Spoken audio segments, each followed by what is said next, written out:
What is up, little homies who have trusted me, Patrick, the man who is afraid of talking to women, to thrust upon thee some motivation, some gym advice on today's blessed day of gains. It's not Sunday, it's actually Friday, but I'm just making this stuff up as I go.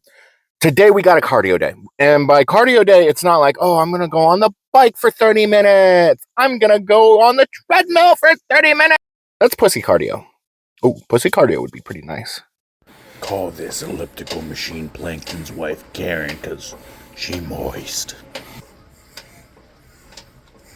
I shit you not, there was a pretty girl in the gym, and I got too nervous to mic myself up for this shit. So you get post commentary, Patrick, today. We had a six. Oh shit, that sucked. 6 sets of air squats supersetted with bottom half push-ups supersetted with band assisted pull-ups. And needless to say, the air squats did not go very well. Have you ever had like a joint lock up on you before where you kind of try to bend it, and it's just stuck, and then you finally hit the point where it just snaps into place, you get a large crack, and it feels better, but it shouldn't feel better, you know? That was today, except instead of things feeling better, every time my knee cracked or my collateral ligaments behind my knee cracked because they were refusing to move, and I just ignored it. I ignored my body giving me the safe word, and I just kept going because Papa didn't raise no bitch. And so this entire session was a lot more painful than expected, than warranted. And I'm watching these air squats back, and they're atrocious. The depth is inconsistent. Oh, look at that one. That one was high. We're trying to get 200, or we're trying to make sure every single air squat is perfect. And I'm getting back to the predicament that I had when I first started lifting, where I could not hit depth unless there was weight on the bar. Now, I don't want to make excuses because excuses are for pussies. Uh, so, pain in the joints, such as the knee and the back of the knee, does warrant some. It's an excuse. Pain makes things inconsistent, and I probably should not have kept going with this day because, oh, good lord, the descent is bad. I'm on my toes. My heels are coming up. I'd cut off the heels. I wanted to center myself in the frame, but the heels were coming up on every rep, which is pretty indicative of something bad going on. If your heels come up while you're squatting, chances are you're doing something bad. And then we supersetted that 6 times with bottom half push-ups, and the knee was very angry. And if I extended my foot straight, pirouette, I guess, and placed it on the floor to help myself get down to the floor, yes, this is bottom half push-ups. Suck it. You're basically just trying to get your muscles into a hypoxic state so that you can get blood flowing there by reducing the oxygen by contracting the muscles as fast as possible. But I lost my train of thought there for a moment. And then we kind of upgraded with the band pull-ups. We reduced the amount of band tension that we have been using to assist myself. And I did catch myself cheating a little bit there, so I increased the range of motion, trying to get as much range of motion as possible.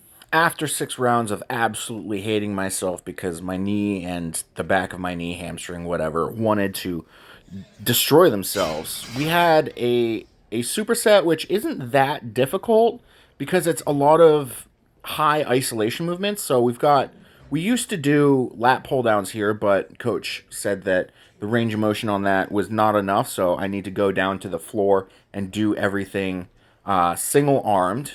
because if you're doing things single armed, you can cut the resistance in half, and you'll get a similar stimulus as uh, when you do a regular double arm, like a regular lat pull down. But you're isolating a single lat a little more, and you can increase the range of motion a little bit better, a little bit more efficiently, because you can lean into that that one side and increase the range of motion. And also it allows you to focus on a singular muscle at a time. So at the top, you feel the stretch and you think lat. I'm pulling with my lat. But I did go a little too light because I was not on the usual lat pull down machine that I usually am on, because it was being used. So I hopped on this bad boy, and pulley mechanics something about it's the weight on there is not actually the weight that is being the resistance, something like that, some nerd shit that I should probably know. But I did go a little too light. I did have to increase the weight on this, and I will probably increase the weight going forward. And then I supersetted the single arm lat pull down. Normally, what's programmed is chest supported row, but I hate the chest. We don't have an actual chest supported row, so we just use I use a bench with dumbbells, and I do not like the idea of putting my face on the bench where everyone sweats. So I opted to do T-bar rows, and the T-bar row that we have is sketchy as heck. And I thought I would need the hooks for this, because normally I use hooks for the chest supported dumbbell row, but I didn't. After this first set, I was like, why am I using the hooks? I don't need the hooks. And I did end up increasing the weight on this for the other sets as well, because it was not enough of a stimulus. So if you notice, we're trying to get as much range of motion as possible, get feeling that stretch at the bottom, letting our shoulders roll forward and then pulling it back. And the only limiting factor is the plate hitting our chest. So we're getting a bit of scapular retraction, which simulates the way that you pull the slack out on a deadlift. And we actually got a pretty good back pump from those two movements. And we finished off this 3 exercise superset with dumbbell side raises. And dumbbell side raises is one of the exercises that I've been trying to work on getting an increased range of motion with. And I'm finding that the way that you do that is a little weird. You've got to slack your shoulders in front of yourself, and then I find that tapping the dumbbells in front of you helps you kind of cue off yourself that you've gone far enough forward. But it looks like I'm kind of curling them once I'm getting them to the front. So I need to kind of lean over a little bit more to get more slack in my shoulders, but able to bring them up. I should bring them down a little slower. I'm not doing a good enough tempo with them for increased time under tension and stimulus. But I did feel a pretty good burn, and a burn is a good indicator that your muscles are in a hypoxic state, which is exactly what we're going for, is getting the oxygen reserves out of the muscles, and that increases blood flow to the muscles. Time for a bit of a pump check. So we finished off with, oh, it's moist. Finished off with shoulders and back. Oh, let's see if I can get shoulders, back.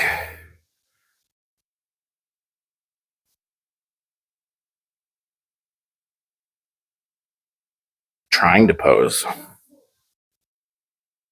I don't know about this shoulder.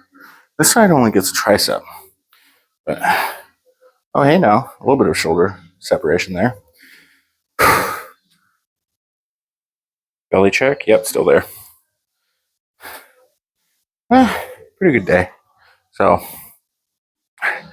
the cardio, easy. The superset of death.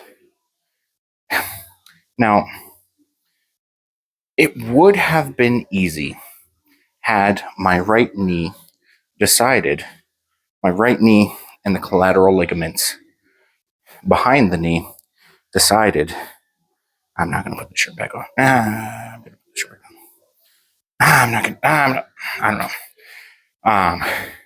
Had those ligaments decided not to be stickier than your mom's covers on a Saturday morning. Every single rep, click, click, had to keep kicking out the leg and loosening things up. Ooh. Play around with a little bit of lighting in here. Ooh, that's nice. Hello. Hello, good lighting. How are you today? Oh, I got a mirror back here. I can actually see my shoulder for once. That's had to keep kicking the knee, keeping it loose, and in between every single set, had to stretch the quad, stretch the hamstring, and stretch the calf. See if I couldn't do anything about it. So we did not stick to the 60 seconds rest in between sets of that, which is unfortunate. I'm disappointed that happened, but it was necessary. I told coach, he was like, that's fine. You have a new stretching protocol daily. So, fuck you looking at, oh, hey, you're handsome. But yeah, the shoulder and back, I went lighter to focus more on the stretch on the single arm lat pull down. And instead of doing chest supported rows, I went for T-bar rows. And I like this pump a little better. T-bar rows do need to get a bit of a weight increase going. You increase the weight on that because it was a little too easy. Didn't really feel a nice stretch coming from it. The muscle fibers didn't get hypoxic. So we got a bit of a pump, but not enough of a pump where I'm satisfied. And you know, everyone wants to be satisfied.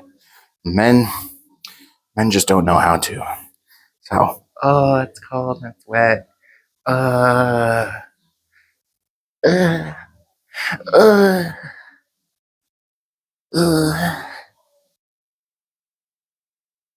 So we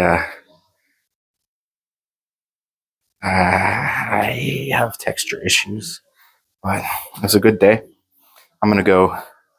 I don't train tomorrow. Tomorrow's Saturday, and I didn't get a massage this week, so I don't have to train on Saturday. Otherwise, this day would be on Saturday. Saturday are the days in which I get my cheat meal. So I'm gonna head over to Walmart and pick up some stuff so that I can make a tasty, tasty dinner tomorrow. Lasagna, homemade red sauce with ground beef. I'm gonna cook it in the slow cooker, the crock pot, because you best believe that your papa, me, I eat a lot. So I taught myself how to cook back before I hired Briani because I was like, man, eating all this food sucks. So I might as well learn how to cook foods to be tasty. So I taught myself how to cook. And I reap the benefits of that once a week. And anytime that I share the food that I cook, people also reap the benefits. I'm looking so homeless right now. I swear I reside in a residence. But anyways, thanks for watching. Like, comment, subscribe. You know all that shit. Don't you? Anyways, Patty out.